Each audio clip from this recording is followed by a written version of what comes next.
Flagship कार्यक्रम आहे, त्याचा देखील मी आढावा घेतला. त्याच्यामध्ये पंतप्रधान विमा सुरक्षा, पंतप्रधान मंत्री जीवन ज्योती विमा योजना, प्रधानमंत्री सुरक्षित मातृत्व अभियान, सुरक्षा समृद्ध अकाउंट, किशोरी शक्ती योजना, प्रधानमंत्री कौशल्य विकास योजना, senior citizen scheme, national sports talent स्पर्धा, प्रधानमंत्री मुद्रा योजना, अटल पेन्शन योजना, स्टँडअप इंडिया आणि प्रधानमंत्री जय वंदना योजना, या 13 योजनेमध्ये महाराष्ट्रामध्ये रत्नागिरी जिल्ह्यानं अतिशय चांगलं काम केलं आहे. त्याची सगळी आकडेवारी मी तुम्हाला माहिती अधिकाऱ्यांकडनं उद्यापर्यंत पोच करतो, कारण त्याच्यामध्ये आकडेवारी मोठी आहे. त्याच्यामध्ये सगळ्यात चांगलं जर काम कुठच्या योजनेमध्ये झालं असेल तर ते म्हणजे प्रधानमंत्री सुरक्षित मातृत्व अभियान. त्याची देखील आकडेवारी मी आपल्याला देतो. उद्यापर्यंत हे सगळे आकडे आपल्याला निश्चित मिळतील. या देखील 13 फ्लॅगशिप योजनेचा आम्ही पूर्ण पद्धतीने आढावा घेतला. पूर्ण इन्फ्रास्ट्रक्चरसाठी एक कार्यक्रम मुख्यमंत्र्यांच्या संकल्पनेत नाही, तो म्हणजे नमो 11 कलमी कार्यक्रम जो आम्ही तयार केला. त्याच्यामध्ये महिलांना शासकीय नियोजनाचा लाभ कसा द्यायचा हा त्याच्यातला पहिला पॉईंट आहे. तर मला सांगताना आनंद होतोय की रत्नागिरी जिल्ह्यातल्या 2443 ज्या CRP आहेत बचत गटाच्या, त्यांना शासनामार्फत मोबाईल देण्याची जी योजना होती त्याला आम्ही 3 कोटी रुपये वर्ग केलेले आहेत आणि त्या मोबाईलचं वितरण पुढच्या 15 दिवसामध्ये करण्याचा निर्णय या नमो कार्यक्रमातून आपण घेतला आणि त्याची अंमलबजावणी सुरू झालेली आहे. नमो कामगार कल्याण अभियान, याच्यामध्ये आजपर्यंत 12,240 लोकांची नोंदणी झालेली आहे, जी फक्त 3,000 लोकांची होती. 2,793 लोकांना आपण या योजनेतनं त्यांचे जे बेनिफिट्स आहेत म्हणजे सुरक्षा संच देणं, त्याच्यानंतर त्यांना जर कामावर जायचं असेल तर हेल्मेट असेल, बूट असेल, हे जो संच आहे तो 2,793 लोकांना देण्याचा निर्णय आजच्या बैठकीमध्ये आपण घेतलेला आहे. तिसरा मुद्दा आहे नमो शेततळे अभियान. नमो शेततळे अभियानाचे किमान 10 शेतकरी तयार करून त्यांना शेततळ्याचा लाभ द्यायचा, कारण शेततळ्याचे नॉर्म्स जरा थोडे मागे पुढे असल्यामुळं आणि आपली कातळ जमीन असल्यामुळे जिथं मातीमध्ये शेतकरी हे शेततळं करणार आहे तिथे 10 शेतकऱ्यांना ही शेततळी देण्याचा निर्णय आजच्या बैठकीमध्ये आम्ही घेतला. चौथा विषय जो लागेल तो चौथा जो विषय आहे तो नमो शेततळ्याचं साईज किती असतो? शेततळ्याची साईज 3 आहेत, जी शासनाच्या निकषाप्रमाणे आहेत. त्यातलं कुठचंही नमो आत्मनिर्भर आणि सौर ऊर्जा गाव अभियान, याच्यामध्ये महाराष्ट्रातला ग्रामपंचायतीच्या स्ट्रीट लाईनचे पैसे कमी करणारा सौर प्रकल्प हा पहिला प्रकल्प रत्नागिरीमध्ये गोळपला होतोय. त्याच्यासाठी 9 कोटी रुपये आपण वर्ग केलेले आहेत. त्याचा शुभारंभ ह्या कार्यक्रमामध्ये होईल. आणि दुसरा प्रकल्प गुहागरला शृंगारतळीला होतं, त्याचं भूमिपूजन होईल. याच्यामुळं ग्रामपंचायतीमध्ये एक महत्त्वाची गोष्ट घडेल की जे स्ट्रीट लाईट्स आहेत त्यांची बिलं जी आहेत ही शून्यावर येतील आणि ते सगळे पैसे जे आहेत ते ग्रामपंचायतीच्या विकासासाठी वापरले जातील. नमो ग्राम सचिवालय अभियान, यावर्षी 73 ग्रामपंचायती बांधण्याचा संकल्प जो आहे त्याच्यातल्या जवळजवळ 13 ते 14 ग्रामपंचायती बांधून झालेल्या आहेत. त्याचं उद्घाटन होईल आणि DPCमधनं आत्ताच मी जवळजवळ 12 ते 13 ग्रामपंचायतीला जी मंजुरी दिलेली आहे त्याची भूमिपूजनं या कार्यक्रमाच्या निमित्तानं होती. एक जो कार्यक्रम या संकल्पनेमध्ये राबवायचा आहे त्याच्यामध्ये आपलं जे इंजिनिअरिंग कॉलेज आहे त्या इंजिनिअरिंग कॉलेजला लोकनेते शामराव पेजे रत्नागिरी इंजिनिअरिंग कॉलेज हा शासनानं मंजुरी करून AICTE गेलेला आहे. त्याची मंजुरी 8 ते 10 दिवसामध्ये येईल. त्याच्या नामकरणाचा देखील जो कार्यक्रम आहे तो याच्यामध्ये आम्ही इन्क्लूड केलेला आहे. 7वा जो मुद्दा आहे तो नमो दिव्यांग शक्ती अभियान. याच्यामध्ये कॅम्प घेऊन 1 महिन्यामध्ये प्रमाणपत्र देणं, दिव्यांगांचं नव्यानं सर्वेक्षण करणं आणि दिव्यांगांच्या योजनेतनं उरलेल्या दिव्यांगांना 3 व्हीलर सायकल देणं, मोटरसायकल देणं, हा कार्यक्रम या निमित्तानं आपण करतोय. नमो क्रीडा मैदान जे अभियान आहे त्याच्यामध्ये रत्नागिरीमध्ये जे जिल्हास्तरीय क्रीडांगण बांधलं जाते त्याचा शुभारंभ, राजापूरमधल्या तालुका क्रीडांगणाचा शुभारंभ आणि चिपळूणमध्ये शहरामध्ये DPCमधनं जे क्रीडांगण होतंय त्याचा शुभारंभ त्या योजनेमधनं केला जाणार आहे. त्यानंतर नमो तीर्थस्थळ गडकिल्ले संरक्षण कार्यक्रम, याच्यामध्ये कसबा संगमेश्वर येथील कर्णेश्वर मंदिर जे आहे त्या कर्णेश्वर मंदिराला आपण पैसे द्यायचा निर्णय घेतला आहे. 2 ते 2.5 कोटी रुपये आपण त्याच्या डागडुजीसाठी देणार आहोत. आणि दुसरं काम जे आपण करणार आहोत ते थिबा राजवाडा जो आहे त्याच्या समोरची जी जागा आहे तिथे आता 3D मल्टीमीडिया शो जो होणार आहे त्याच्या अनुषंगानं जे चांगलं उद्यान पाहिजे त्या उद्यानासाठी आपण 2 कोटी रुपये देतोय. त्याच्यामुळे कर्णेश्वर मंदिराला जवळजवळ 2.5 ते 3 कोटी रुपये आणि याला 2 कोटी असे 5 कोटी. कर्णेश्वर ते archaeology म्हणजे नमो गरीब व मागासवर्गीय सन्मान अभियान, याच्यामध्ये राजापूर, लांजा, रत्नागिरी ज्या ठिकाणी समाज मंदिराची मागणी केलेली आहे त्या ठिकाणी समाज मंदिरासाठी आपण पैसे उपलब्ध करून दिलेले आहेत आणि त्या पैशातनं समाज मंदिरं बांधण्याचा उपक्रम आपण ह्या नमो 11 कलमी 11 सूत्री कार्यक्रम जो आहे त्याच्यामधनं आपण घेतो. आणि मला असं वाटतं की हा कार्यक्रम या फक्त 3 महिन्यापुरता नाही तर वर्षभर आपण राबवतोय. या 3 महिन्यातला पहिला टप्पा मी आपल्याला सांगितला. 3 महिन्यानंतर अजून या कार्यक्रमातनं पुढं काय होणार आहे ते देखील मी आपल्याशी नंतर फायनल झाल्यानंतर चर्चा करेन. लाभार्थ्यांची यादी आता माझ्याकडे आहे, ती झेरॉक्स काढून मी तुम्हाला देतो. समाज कल्याणमध्ये सगळ्यात 2 महत्त्वाच्या गोष्टी आपण केलेल्या आहेत. एक म्हणजे एक पायलट प्रोजेक्ट आपण रत्नागिरी मतदारसंघामध्ये सुरू करतोय. तो म्हणजे प्रत्येक जिल्हा परिषद गटामध्ये बचत गटासाठी विक्री केंद्र 20 लाखाचं आपण बांधण्याला सुरुवात केलेली आहे. त्याची नावं देखील मी आपल्याला देतो. यादी कुठे आहे?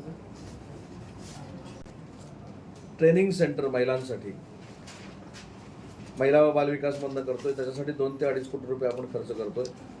आणि गेली कित्येक वर्षाची जी रत्नागिरी जिल्ह्यातल्या महिलांची मागणी होती की रत्नागिरी जिल्ह्याच्या ठिकाणी बचत गटाचं विक्री केंद्र असावं, त्यासाठी महिला व बालकल्याणमधनं 2 कोटी रुपये आणि नगरपालिकेतनं 3 कोटी रुपये असे 5 कोटी रुपये क्लब करून आठवडा बाजारामध्ये आपण ती इमारत बांधतोय. आणि त्याचं काम हे सार्वजनिक बांधकाम विभाग करतोय. त्याचं देखील भूमिपूजन ह्या नमो आपल्याला 11 महाराष्ट्रामधले होते आणि त्यांनी फायनली असं सांगितलं की फक्त तुम्ही जागेचा दर सेट करून आम्हाला सांगा, आम्ही सगळी मँगोसाठी इंडस्ट्री घेऊन इथे यायला तयार आहोत. त्याच्यामुळे ती देखील मोठी इंडस्ट्री सुरू होईल. मोठे प्रोजेक्ट आणण्याच्या मानसिकतेमध्ये आम्ही आहोत, परंतु हे आणत असताना प्रदूषण विरहित ते असले पाहिजेत आणि लोकांची मानसिकता, मला निवेंडीच्या लोकांना खरोखर मनापासून धन्यवाद दिले पाहिजे की कुठचेही आडेवेडे न करता 200-250 एकर जागा ही तातडीनं देण्याचा त्यांनी निर्णय घेतला आणि त्याच्यावरच तो मँगो पार्क होतो. त्याच्यामुळे मँगो पार्कसाठी जे काही इन्फ्रास्ट्रक्चर लागणार आहे ते देखील करण्याचा आम्ही निर्णय घेतला आहे. आणि सगळ्यात महत्त्वाची जी गोष्ट आहे की MIDC मार्फत आमच्याकडे दुसरी विंग आहे जे प्रकाश चव्हाण साहेब बघतात, इंजिनिअरिंग विंग आहे, ज्यामध्ये रोड करतो आम्ही, बिल्डिंग करतो, नाविन्यपूर्ण काही करतो. तर नाविन्यपूर्णमधलं जे प्राणी संग्रहालय जे आम्ही करणार आहोत ते त्यांच्या आधिपत्याखाली होणार आहे. तर याच्यामध्ये मला असं वाटतं की फार मोठी कामं आम्ही रत्नागिरीमध्ये सुरू करतोय. 17 कोटी रुपये जवळजवळ खर्च करून MIDCतल्या सगळ्या रस्त्यांची डागडुजी करण्याचा आपण निर्णय घेतलेला आहे. MIDCचं सगळ्यात सुंदर गेस्ट हाऊस, विश्रामगृह हे आपल्याकडे रत्नागिरीमध्ये होतं आहे.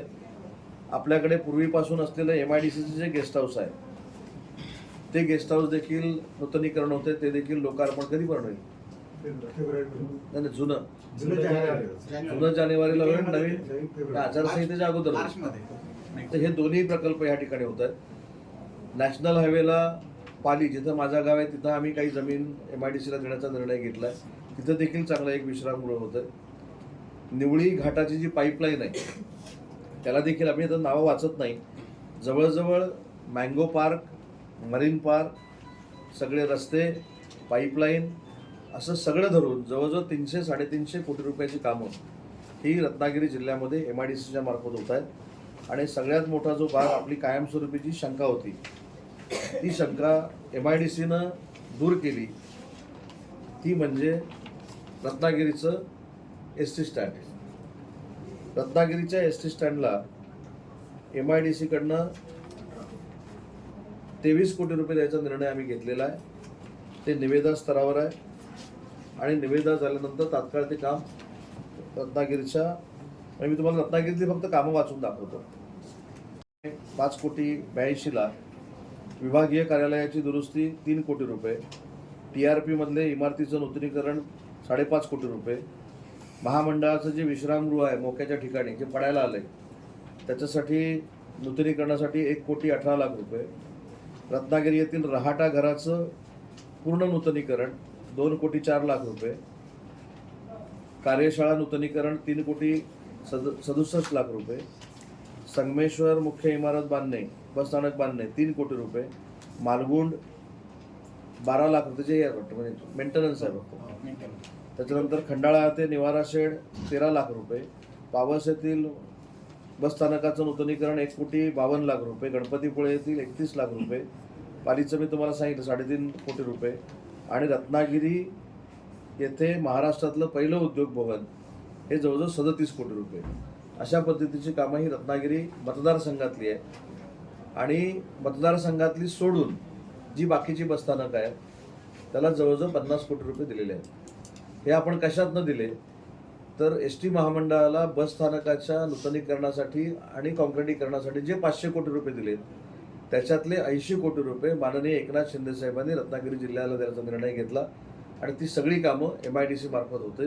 एवढी कामं या रत्नागिरी जिल्ह्यामध्ये मंजूर झालेली आहेत विविध स्तरावर आणि ती माहिती आपल्याला मिळावी त्यासाठी आमच्या MIDCच्या ऑफिसमध्ये आम्ही पत्रकार परिषदेचं आयोजन केलेलं होतं.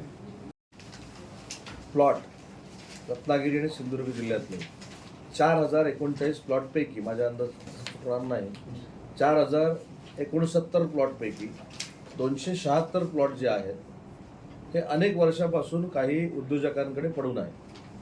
तर आज मलिकनगर साहेबांच्या समोर आणि आमच्या सगळ्यांच्या समोर मी असे निर्देश दिलेले आहेत की उद्यापासून 276 प्लॉट परत घेण्याची प्रक्रिया सुरू झाली नाही.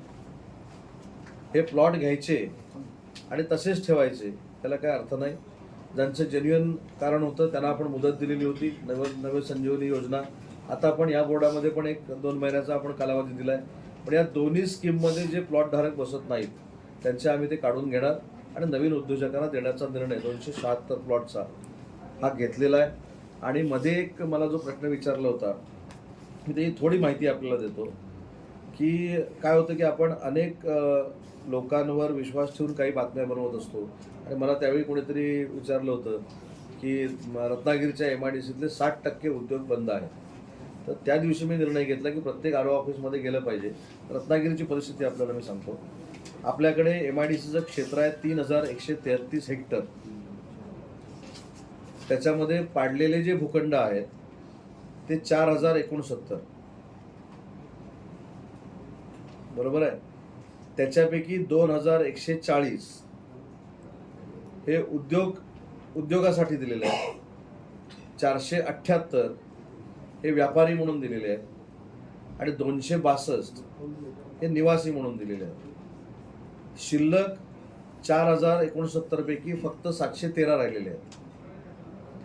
आणि हे सगळं जर आपण बघितलं सगळे उद्योगधंदे आपण जर बघितले तर आपल्याकडे जे 2,140 उद्योग सुरू आहेत त्याच्यातले 276 बंद आहेत. म्हणजे त्याचा रेशो जो आहे तो 10% ते 12% आहे. 276 मध्ये सुरूच केलेले नाहीत आणि सुरू झालेले बंद झाले असते. सुरू झालेले बंद आहेत. काही लोकांनी सुरूच केलेले नाहीत. काही जमीन सगळे काढून घेणार ना. आता काही कोर्ट केसेस असतील NCLT मध्ये असतील त्याच्याकडे आम्हाला बघता येणार नाही. पण जे बाकीच्यांनी नुसते घेऊन ठेवलेले आहेत ते सगळे काढून घेण्याची प्रक्रिया इथंच नाही अख्ख्या महाराष्ट्रामध्ये सुरू होणार आहे. फक्त RO ऑफिसचा आढावा जो महाराष्ट्रामध्ये घ्यायचा होता त्याची सुरुवात मी रत्नागिरीपासून केलेली आणि त्याची माहिती मी तुमच्यासमोर ठेवली. पण काही भूखंड परस्पर जी एअरपोर्ट आहे तिथं आपण चार्टर फ्लाईटचं पार्किंग जर केलं तर रेव्हेन्यू देखील जनरेट होऊ शकतो आणि चार्टर फ्लाईटची मुवमेंट देखील सुरू होऊ शकते.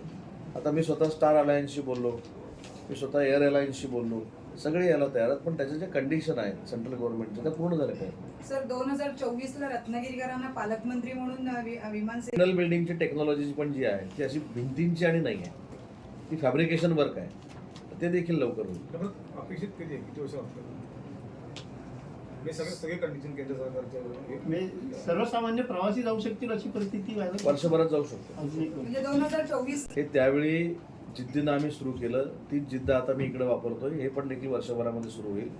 पण सिंधुदुर्गला सगळ्यात जो फटका बसलेला आहे तो मोपा एअरपोर्टचा बसलेला आहे.